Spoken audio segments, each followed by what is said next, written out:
At sinalita ng Panginoon kay Moises na sinasabi, "Salitain mo sa mga anak ni Israel na iyong sabihin, kung ang sino man ay magkakasala ng hindi sinasadya sa alinman sa mga bagay na iniutos ng Panginoon na huwag gawin at gagawin ng sino man sa kanila, kung ang pinahirang saserdote ang magkasala ng gayon na magdala ng sala sa bayan, ay maghahandog nga siya sa Panginoon dahil sa kanyang kasalanan na ipinagkasala ng isang guyang toro na walang kapintasan na pinakahandog dahil sa kasalanan. At dadalhin niya ang toro sa pintuan ng tabernakulo ng kapisanan sa harap ng Panginoon. At ipapatong niya ang kanyang kamay sa ulo ng toro at papatayin ang toro sa harap ng Panginoon. At ang pinahira ng langis na saserdote ay kukuha ng dugo ng toro at dadalhin sa tabernakulo ng kapisanan. At ilulubog ng saserdote ang kanyang daliri sa dugo at magwiwisik na makapito ng dugo sa harap ng Panginoon sa tapat ng tabing ng sangtuaryo.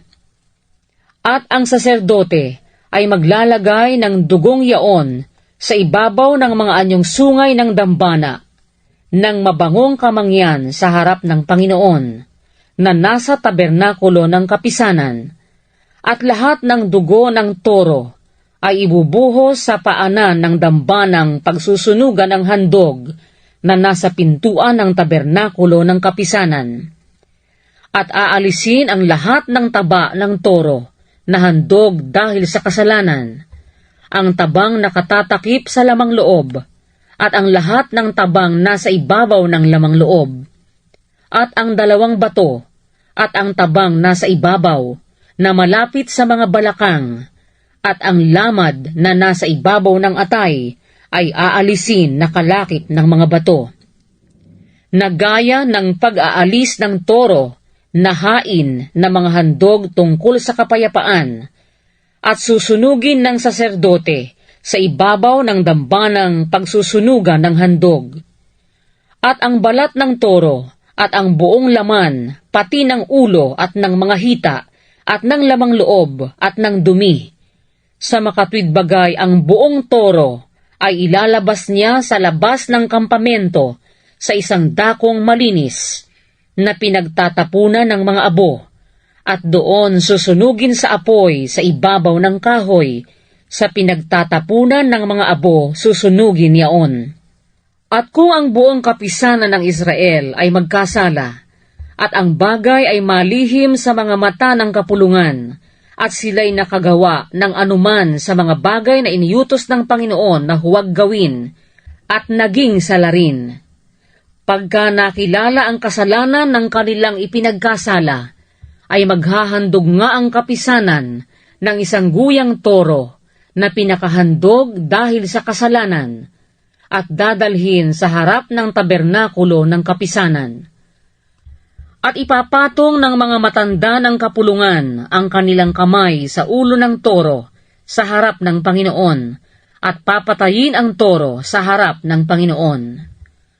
At ang saserdoteng pinahira ng langis ay magdadala ng dugo ng toro sa tabernakulo ng kapisanan, at ilulubog ng saserdote ang kanyang daliri sa dugo, at iwiwisik na makapito sa harap ng Panginoon, sa harap ng tabing. At maglalagay siya ng dugo sa ibabaw ng mga anyong sungay ng dambana, na nasa harap ng Panginoon, na nasa tabernakulo ng kapisanan, at ang lahat ng dugo ay ibubuhos niya sa paanan ng dambanang pagsusunugan ng handog, na nasa pintuan ng tabernakulo ng kapisanan.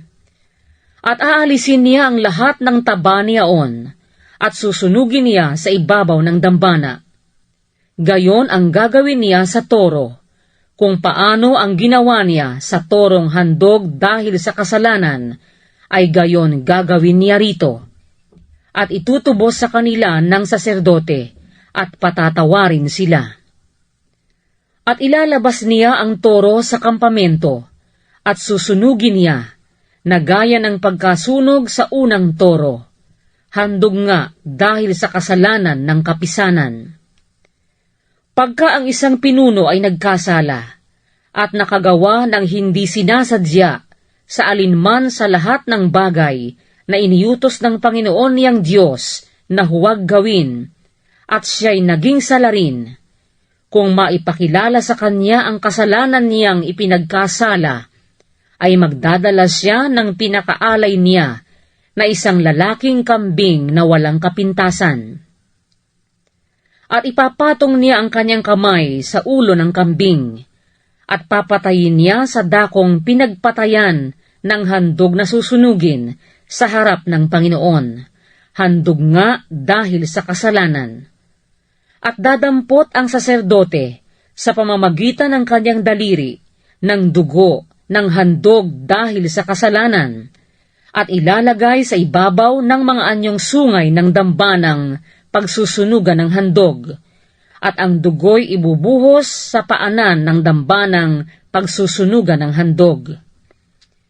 At ang lahat ng taba niyaon ay susunugin niya sa dambana, na gaya ng taba ng hain na mga handog tungkol sa kapayapaan, at itutubo sa kanya ng saserdote tungkol sa kaniyang kasalanan, at siya'y patatawarin. At kung ang sino mang karaniwang tao sa bayan ay magkasala ng hindi sinasadya sa paggawa sa alinman sa mga bagay na iniutos ng Panginoon na huwag gawin at maging makasalanan, kung maipakilala sa kanya ang kasalanan niyang pinagkasalahan, ay magdadala siya ng pinakaalay niya na isang babaeng kambing na walang kapintasan, na dahil sa kanyang kasalanang pinagkasalahan niya. At ipapatong niya ang kanyang kamay sa ulo ng handog dahil sa kasalanan, at papatayin ang handog dahil sa kasalanan sa lagayan ng pagsusunugan ng handog. At dadampot ang saserdote sa pamamagitan ng kanyang daliri ng dugo, at ilalagay sa ibabaw ng mga anyong sungay ng dambanang pagsusunugan ng handog, at ang lahat ng dugo niyaon ay ibubuhos niya sa paanan ng dambana. At ang lahat ng taba niyaon ay kanyang aalisin, na gaya ng pag-aalis ng taba sa hain na mga handog tungkol sa kapayapaan, at susunugin ng saserdote sa dambana na pinakamasarap na amoy sa Panginoon, at itutubos sa kanya ng saserdote, at siya'y patatawarin. At kung kordero ang kanyang dalhing pinakaalay na bilang handog dahil sa kasalanan, ay babaeng walang kapintasan ang dadalhin niya. At ipapatong niya ang kanyang kamay sa ulo ng handog dahil sa kasalanan, at papatayin na pinakahandog dahil sa kasalanan sa pinagpapatayan ng handog na susunugin. At dadampot ang saserdote sa pamamagitan ng kanyang daliri ng dugo ng handog dahil sa kasalanan, at ilalagay sa ibabaw ng mga anyong sungay ng dambanang pagsusunugan ng handog, at ang lahat ng dugo ay ibubuhos niya sa paanan ng dambana. At ang lahat ng taba ay kanyang aalisin, gaya ng pagkaalis ng taba sa kordero na hain na mga handog tungkol sa kapayapaan, at susunugin ng saserdote sa dambana sa ibabaw ng mga handog sa Panginoon na pinaraan sa apoy, at itutubos sa kanya ng saserdote tungkol sa kasalanan na kanyang pinagkasalahan, at siya'y patatawarin.